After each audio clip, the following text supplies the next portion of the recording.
my preferred brand of paper towel. It doesn't really matter what brand this is, but this pushed me over the edge one day. It's not something I talk about all the time. Okay, mostly because people who know me, I don't have to talk about it because it's pretty obvious, but I have problems with PMS. Okay, I have more than a problem with PMS. I have PMDD, premenopausal dysphoric disorder. And yes, paper towels related. Because I realized I had a problem bigger than just PMS, which 75% of women struggle with, when I was literally standing in the aisle at the grocery store, and I was in the paper goods aisle. Toilet paper, paper towel, paper plates, paper napkins, pretty much all of which I needed to purchase. And literally, I could not make a decision on a brand. Now, I'm normally, most of the month, pretty decisive.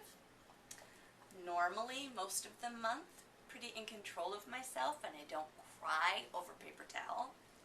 But for years, for that whole second half of the month, every month, I was so depressed that I really couldn't make simple decisions, like what brand of paper towel to buy, or what brand of toilet paper to buy, or should I buy 1 gallon of milk or 2, or should I spend the money on a movie or not.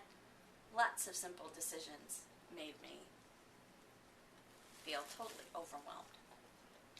Not only did I have trouble with feeling overwhelmed by simple decisions, but overwhelmed by life.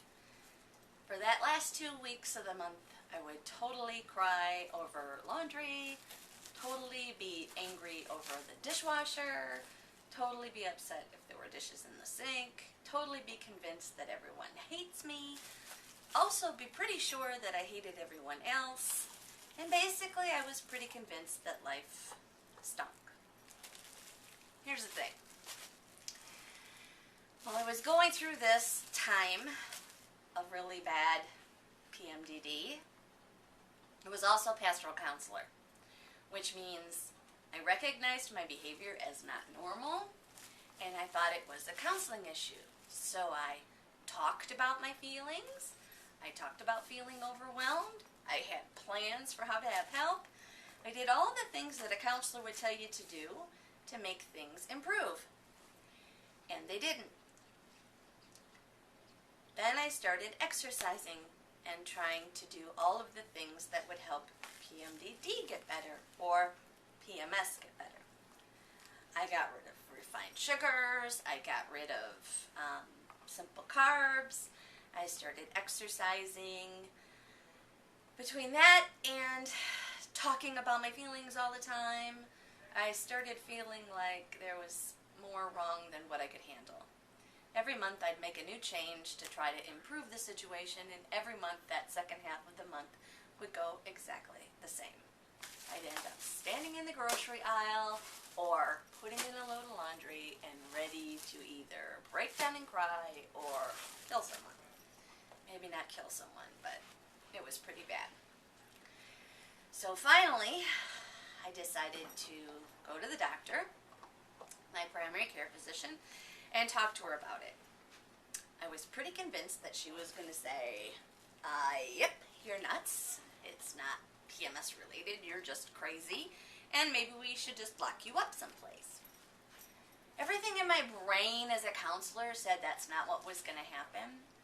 But my emotions, that emotional part of me was pretty afraid to talk to her about how I was feeling. But I did, and I took in my chart with my symptoms, and I told her what was going on and for how long it had been going on.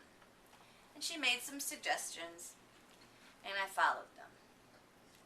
Honestly, I ended up having to take an antidepressant.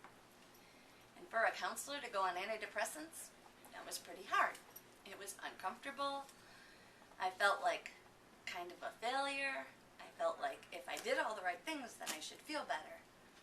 Then I did some more research and I realized it wasn't just about feelings, it was about a biochemical issue.